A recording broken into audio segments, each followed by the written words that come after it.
Hate waiting a week for the next episode of Radio Rental? Subscribe to Tenderfoot Plus to get early access to episodes, ad-free listening, and bonus scary stories. Visit tenderfootplus.com for details.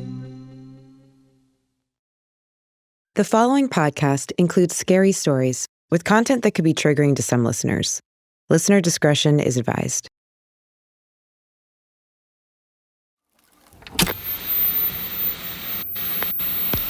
Take a break from the same old boring blockbusters and experience a new kind of movie night with Radio Rental. At Radio Rental, our videos come to life in your living room, defy all logic and reasoning, and make you question your own reality. This is not your ordinary video rental store. At Radio Rental, we carry one-of-a-kind videos so frightening, so mind-bending, you won't be able to sleep at night. You've gone Radio Rental.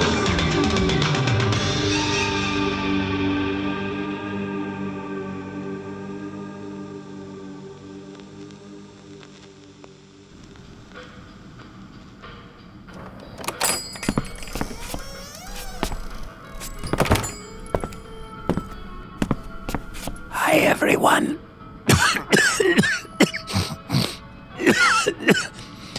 Hi, everyone. Welcome to Radio Rental, a video store with the scariest collection of true stories you've ever heard. I'm usually your host, Terry Carnation, but today, as you can probably tell, I lost my voice. Must be a change in the weather, or I don't know, something going around. So, anyhow, backed by popular demand, Malachi will be hosting this episode. He's very excited. Okay, Malachi, be good. Don't be too good.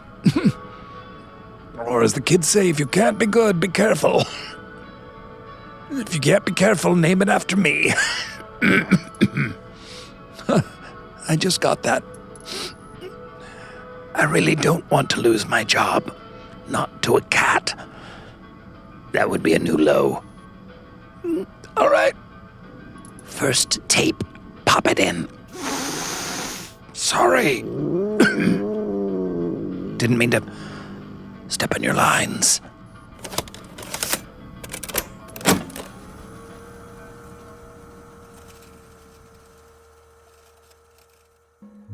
It was my freshman year of college.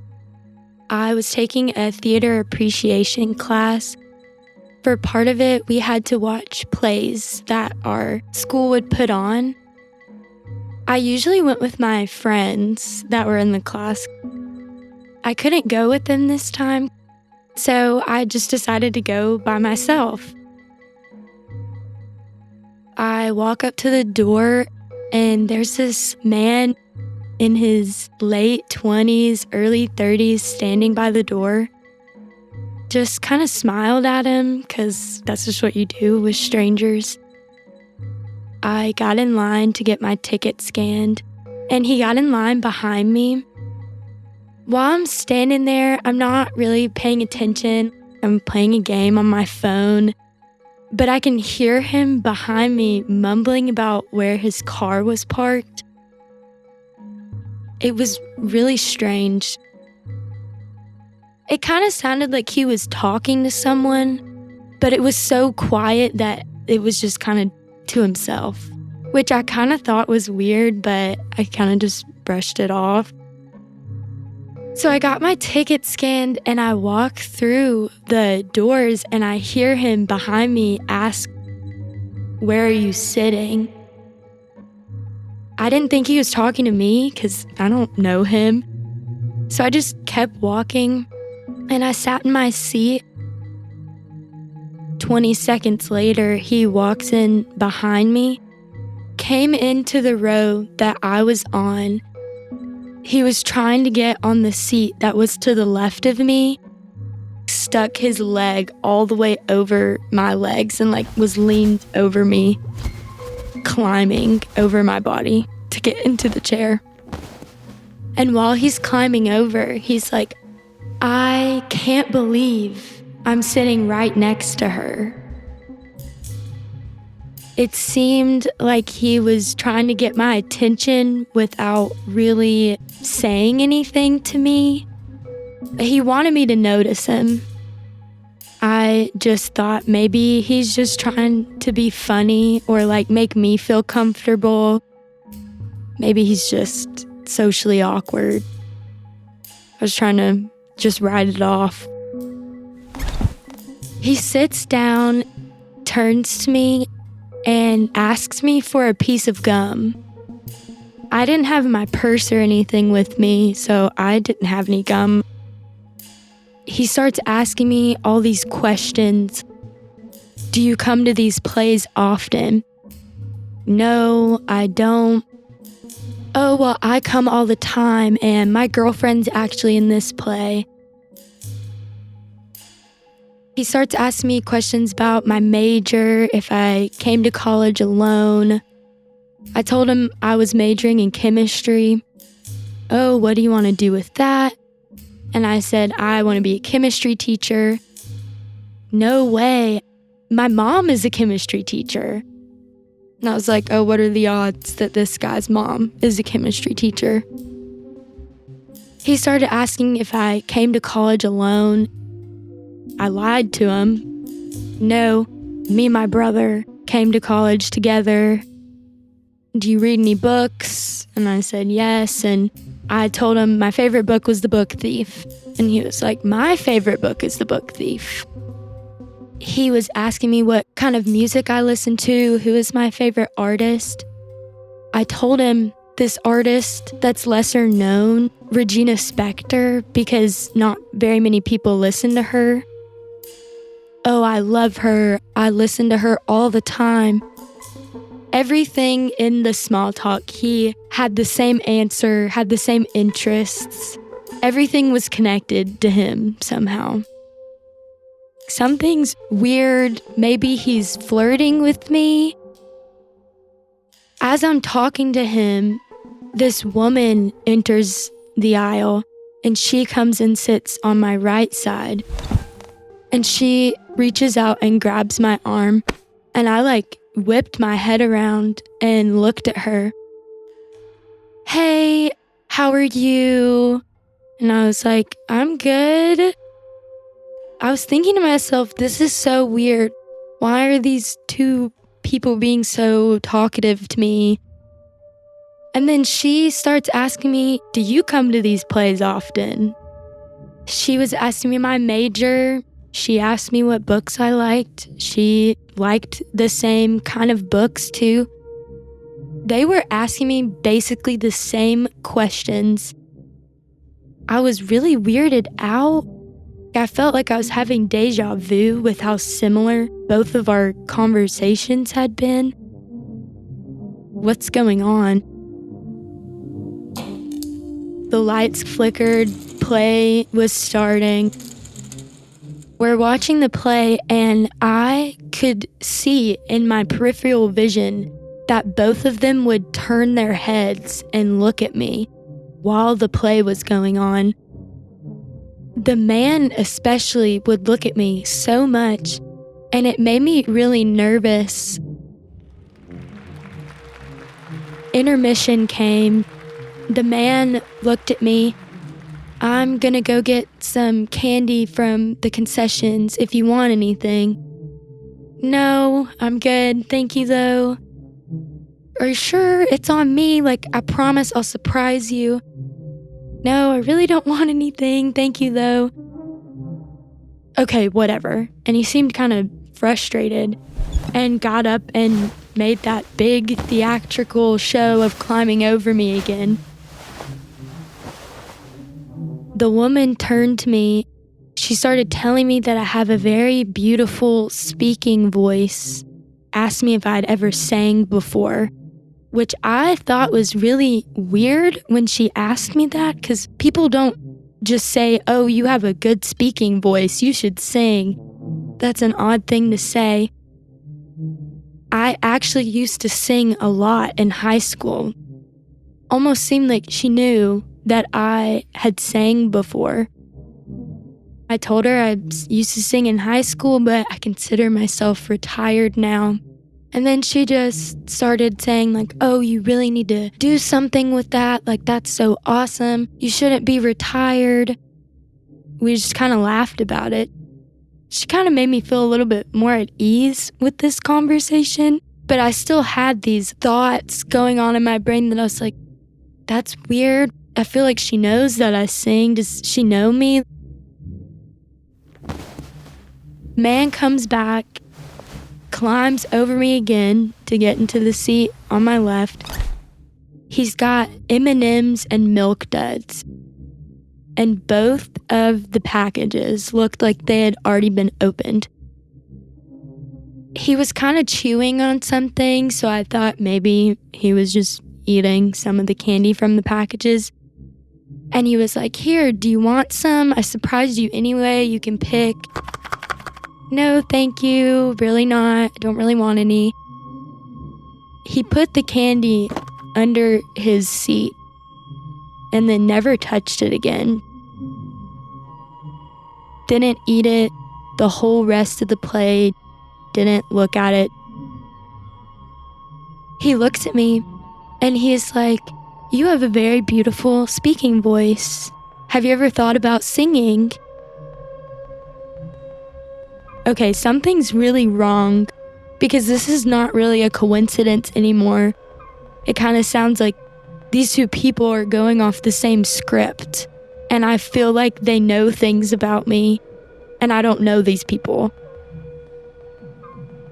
He starts saying that I'm beautiful, I have a beautiful speaking voice, I should sing, and then he goes, where do you live? I was really taken aback by that. And so I lied. I told him that I lived in these apartment complexes that are an hour walk from campus. And I told him I lived with my brother. Oh, what a coincidence. I live right beside there. And I'm actually an amateur music producer. I have like a whole recording setup at my house, and you should come over and record some songs one day. And I was like, yeah, sure. Absolutely not. That's what I'm thinking in my head. No way. I'm never going over to your house to record anything. While he's explaining this to me, in my field of vision, I can see his phone on his lap, and it's kind of dark in there. His phone screen lights up. I read what's on the screen, and it's a text message from an unsaved number. And it said, she's really cute. Do you think she'll do? I felt all the color kind of drain from my face. I almost started to cry because I knew that that was about me. What do I do? Like, how do I get out of this situation? He looks at me, he notices that I saw the text message, and he grabs his phone real quick and kind of turns his body away from me so I can't see. The woman grabs my arm. So I turn around and she goes, do you want to go to the bathroom? Sure, I guess I'll go to the bathroom with you. This woman probably knows that this man is being creepy towards me. She's trying to save me. Like, that's what women do. She's trying to get me out of this situation. Her phone lights up in her lap, and it is also from an unsaved number, and it just says yes. They were texting each other. Oh my gosh, I'm trapped between these two people, and I don't know how to get out of this situation. She saw that I saw her phone, and I just looked at her. I was like, no, I don't have to go to the bathroom. And she goes, okay. She never went to the bathroom. the play starts back up again. This whole second half of the play, I don't even remember what the play was because I was so focused on what was going on with the two people beside me. I need to text my mom. I need to get out of here. I need someone to come pick me up. As soon as the play ends, I'm just gonna climb over that woman and get out of there, go to the bathroom as fast as I can. The play ends, and as soon as it ends, I don't even look at the man. I don't say anything to the woman. I grab my keys and my playbill, and I climb over that woman, and I run to the bathroom. I saw the place where concessions would be, but they had been closed. Nobody had any candy. There was no popcorn. There was no nothing. And I was thinking to myself, there are never concessions at any of these plays. They don't do that. Where did he get this candy? What if he had done something to that candy? What if I had been naive and taken some of that candy? Would I have been able to walk out the door on my own? Okay, I'm just gonna walk out of here. I'll call my mom on the way home and just run the whole way home. I walk out of the bathroom and I see the man and the woman standing at the other end of the room. They are having like a whispered, heated argument to each other. That confirmed everything that I had thought. These people know each other. They're working together. They're trying to get me out of here. Every doubt that I had had in my brain was just gone. The woman looks at me, and the man turns around because his back was to me, and he starts walking up to me. He starts to be like, "Hey, do you want to ride to your apartment?" But one of my friends was actually there. She came up and she's like, "Oh my goodness, hey Macy," like saying my name, waving at me. The man just walked away, blends back into the crowd of people. I talked to my friend for a second and I was like, "Hey, can you walk out with me, please? Can we just walk out the door together, walk down the road for a little bit, and then we can go our separate ways?" Sure we can. And I was kind of looking over my shoulder, trying to see if I could see that man or that woman. As we're walking out the door, I hear that man, "Macy, hope to see you again." That just made me want to throw up. He had this huge grin on his face, and I actually started crying. Me and my friend kind of walk as far as we can together. I call my mom, and I am looking behind me the whole entire time, lightly jogging the whole way home. And it's dark at night and nobody else is walking. I'm like shaking because I'm so scared. But I finally made it back to my dorm and I could finally breathe. Hung up the phone with my mom and just tried to get myself together as best that I could. Told my roommate about it. Something wasn't right there. To know that he knew my name and was saying something like, "I hope to see you again." No, I hope I never see you again. Ever.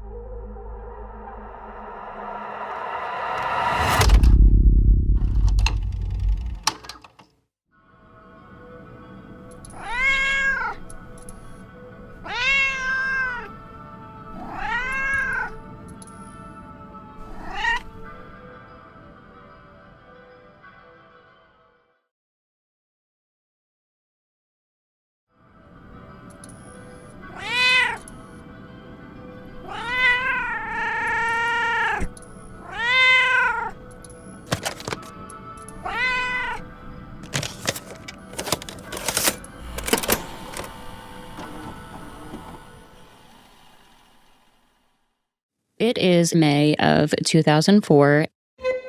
My friend Kaylee and I are talking about moving in together. I have a bunch of newspapers at the time because I am looking for a new job. In one of them, I just so happened to see an ad for a house for rent. It's very generic. It says something like 2-bedroom, 1-bath house in the town that we live in. I call the phone number and I leave a voicemail. And a day or so later, I get a phone call back. It's a guy that just sounds incredibly generic, and he basically says that him and his brother are fixing up a house. We set up a time for us to go see it.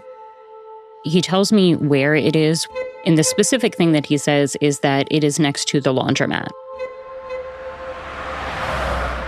It was a Saturday. I pick Kaylee up and we go to see the house. Pull into the house that is next to what is actually technically a liquor store, not a laundromat. Kaylee and I and all of our friends live in townhouses with street parking, so I'm already happy that there's a driveway because it means we'll be able to have people over. In addition to that, the parking lot for the liquor store is directly next to the house. You can just park on the side of it and walk right over. So again, additional parking, we'll be able to have our friends over. I'm thinking this is great. On the other side of the house is one that has 3 windows, and the middle window is broken. It's just like a crack in the bottom corner of the window, like a baseball or something would have hit it. I don't know why this stood out to me. My best guess is just the safety aspect of 2 young girls living alone. Is it something as simple as like a baseball, or like, were there break-ins in the area? We don't know. We are sitting there for a couple minutes, and the guy opens the back door and comes out onto the deck and waves us over. We walk onto the deck. Guy introduces himself. Incredibly generic. He was a guy in his mid-30s to like late 40s. He was just a guy. Like, there was no distinguishing features on him whatsoever. We walk in and it's very dingy, very dark, straight out of the 1950s with the linoleum floors and the paneling on the cabinets, and everything just looks old.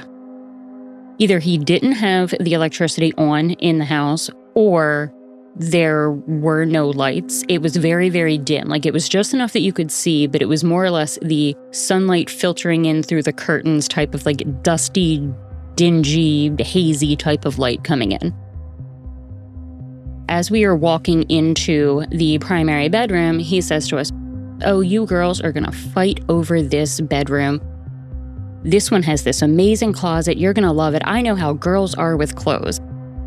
And we're laughing because, we have a ton of clothes. We walk in, and the closet is not really a closet. It's a drywall framed space where there should be closet doors, but there are not, and it is pitch black inside. It does not physically fit within the space of the house to be the walk-in closet that he was telling us that it was. It is just a drywall framed room. I'm standing dead on facing the closet and cannot see anything in it other than black. Kaylee was standing behind us at a slight angle. She was able to see that at the back where there was drywall, it was an opening. Kind of like a mouse hole, but bigger than that. It was a hole in the drywall that potentially led to something else. He says again, "Oh yeah, you should really go into the closet and see how much work we've done in it." And we're like, "No, that's okay." We talk about something else. He brings up the closet again. "Are you sure you don't want to go in the closet?" I can feel the tension radiating off of Kaylee. Like, we both know this is a bad situation. This is not safe. He was just very, very hyper fixated on getting us to go into the closet. What is so special about the closet? It's red flags at this point. We are both incredibly creeped out. And for every time that he tries to tell us that we should go look in the closet, we come up with some type of excuse. Oh, we share clothes. And at one point, I think Kaylee was like, okay, well, I need to go. My mom's waiting for us. Whatever excuse we could to get out of this house, we were trying to use without coming off as scared. We know going into the closet is not a good situation for us. We need to play it cool to get out of the house. Are we able to just make a good enough excuse to walk out the door? Do we need to make a run for it? Is there anything in the house that we can use to overpower him? Does he have someone else hiding in the house that it's not going to be 2 against 1? If it is 2 against 1, can we take him? We're 19 and 17, and we are both barely 5 foot tall. How are we going to get out of this? And it drives me insane that I have no idea how we got out.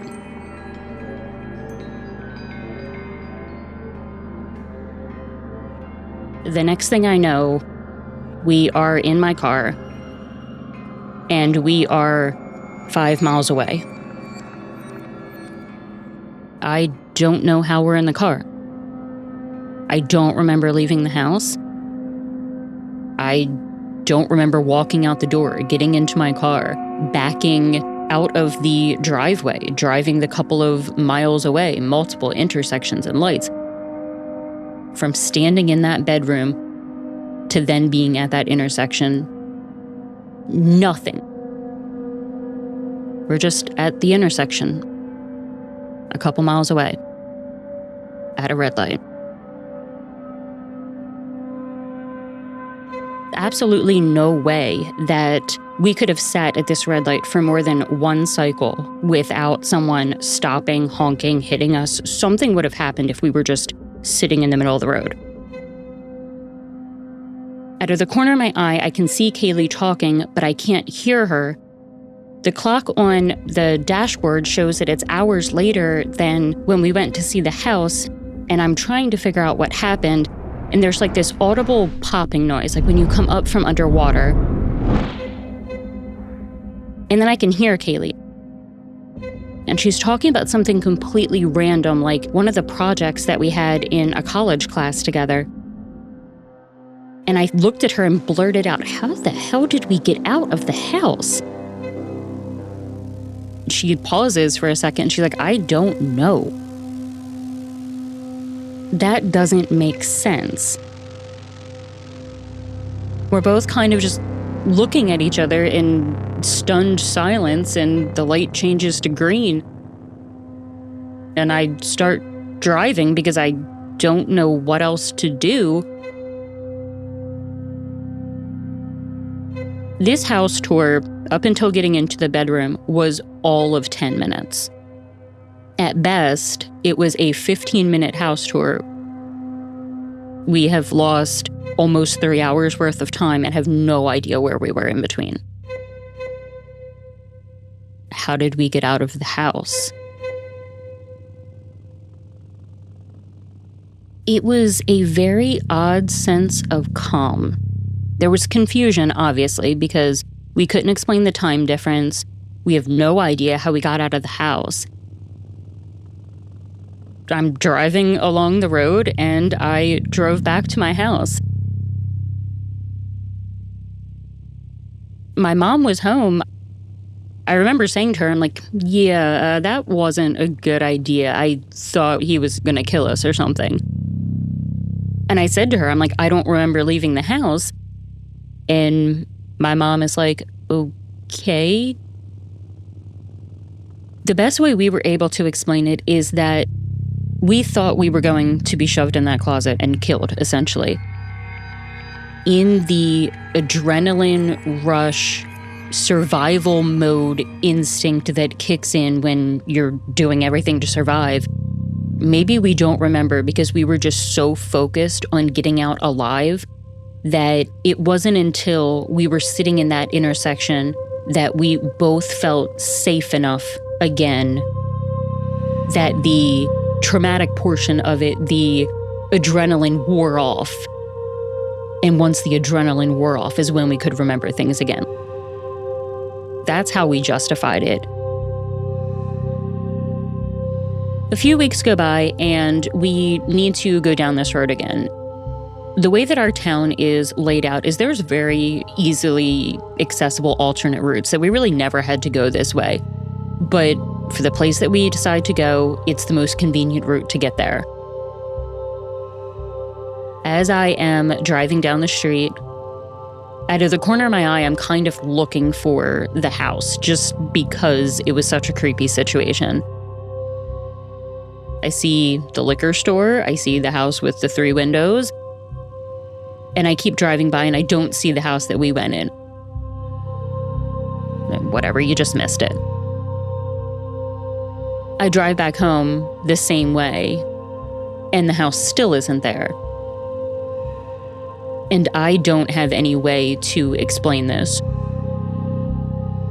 It's not possible for a house to have disappeared.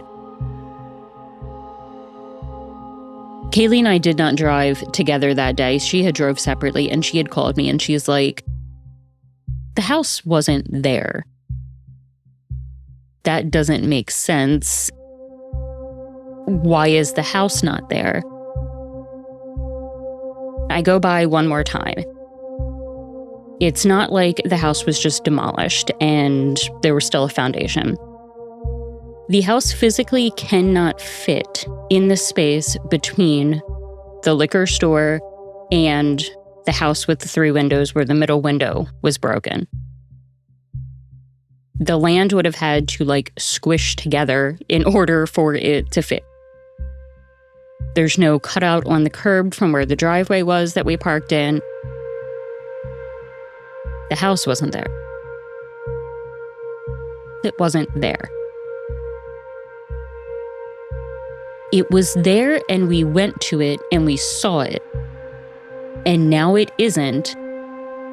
And that doesn't fit into anything that either of us can rationally explain.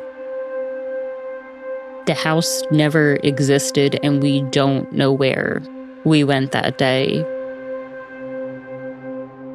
How did we get out of the house?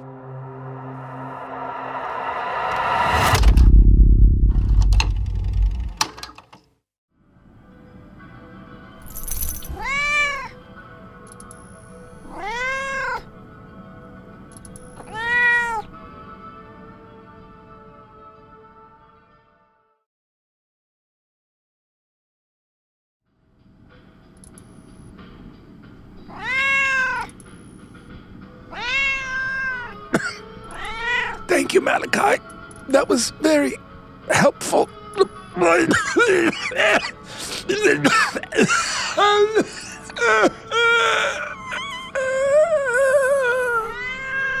Malachi, call ambulance. I'm allergic to you.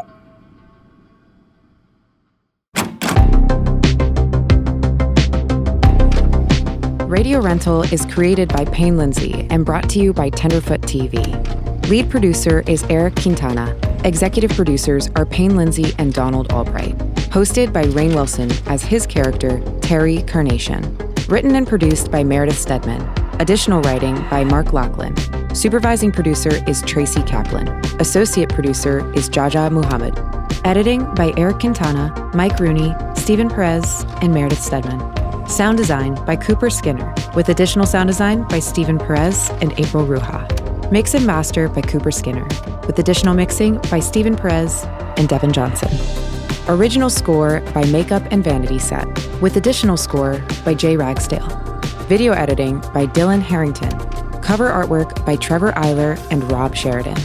Special thanks to Oren Rosenbaum and the team at UTA, the Nord Group, Station 16, Beck Media and Marketing, and the team at Odyssey.